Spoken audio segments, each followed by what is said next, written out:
Olov. Odamlar uni balo deydi. Bejiz emas, chunki u tushgan joydan qancha harakat qilinmasin, aksar hollarda talofatsiz ketmaydi. Tahlillarga ko'ra, Farg'ona viloyatida sodir bo'layotgan yong'in holatlarining qariyb 70% aholi yashash xonadonlariga to'g'ri keladi. Is gazi va ovqatdan zaharlanish, botulizm kabi kasalliklarning kelib chiqishida ham asosiy muammo aynan eng quyi bo'g'in xonadonlarda ekani aniqlangan. Shu bois bu muammoga yechim topish ham eng avvalo xonadonlardan boshlanishi shart. Davlatimiz rahbarining tashabbusi bilan Farg'ona viloyatida mazkur yo'nalishda aniq chora-tadbirlar belgilab olindi. Jumladan, viloyatdagi 1017 ta mahalla xavf indikatorlari asosida qizil, sariq va yashil toifalarga ajratildi. Tahlillar natijasiga ko'ra, hozirda 250 dan ortiq mahalla turli xavf omillari sabab qizil hudud sifatida qayd etilgan. Endigi asosiy maqsad ushbu mahallalarni yong'in va boshqa favqulodda holatlardan xoli hududga aylantirish.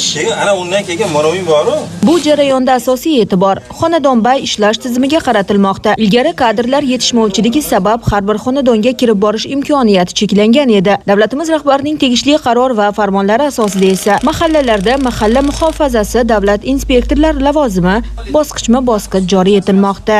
Ilgari biz o'sha mahallalarga biriktirilgan bo'lsa-da, shahar va tumanlarda 4 ta 5 ta inspektorlar ishlagan xolos. Bunda o'sha inspektorga berilgan yuklama juda ko'p bo'lgan. Masalan, 15 ta 20 ta mahallalarga bitta inspektor to'g'ri kelgan. Unda biz xonadongacha tusha olmaslikda o'sha yirik o'sha savdo obyektlari yo o'sha davlat obyektlarida profilaktik tadbirlarni amalga oshirish bilan cheklanardi xolos. Hozirgi kunda o'sha prezidentimizning tashabbuslari bilan mana har 4 ta yo 6 ta mahallaga bittadan inspektor biriktirildi. Inspektorlar tomonidan, demak, o'sha xonadonlarda favqulodda vaziyatlarni oldini olish bo'yicha tizimli ishlarni olib boramiz. Farg'ona viloyati favqulodda vaziyatlar boshqarmasida kadrlar salohiyatini mustahkamlash va profilaktika tizimini kuchaytirish bo'yicha tizimli ishlar olib borilmoqda. Xususan, mahalla muhofazasi davlat inspektorlari soni qariyb 100% ga oshirilib, qo'shimcha 79 ta shtat birligi joriy etildi. Natijada ularning umumiy soni 155 nafarga yetkazildi. Qarorning birinchi bosqichida bugungi kunda Farg'ona viloyatida har bir inspektorga 4 tadan 10 tagacha mahalla biriktirilgan. Aynan shahar hududlarida aholi gavjumligini hisobga olgan holda 4 tadan 6 tagacha mahallalar biriktirilib, tuman kesimida bugungi kunda 8 ta 10 tagacha hozirgi kunda birinchi bosqichida aytadigan bo'lsak, yana bu yil joriy yil mart oyida kutilyapti. O'sha qaror ijrosini ta'minlash maqsadida har 4 ta mahallaga bitta mahalla muhofazasi davlat inspektorlari faoliyat olib borishi yo'lga qo'yiladi.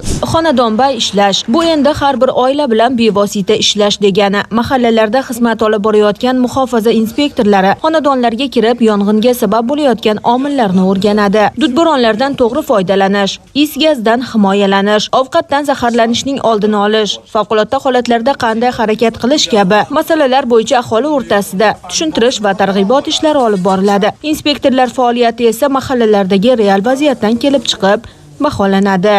Ayni vaqtda Farg'ona viloyatidagi mahallalarda muhofaza inspektorlari mahalla yettiligi bilan hamkorlikda faoliyat olib bormoqda. Ular uchun alohida xizmat xonalari ajratilgan. Mazkur ishlarning pirovard maqsadi Farg'ona viloyatida favqulodda holatlardan xoli, xavfsiz va barqaror hayot muhitini yaratishdir. Olovga qarshi kurash esa endi umumiy ish har bir xonadondan boshlanmoqda.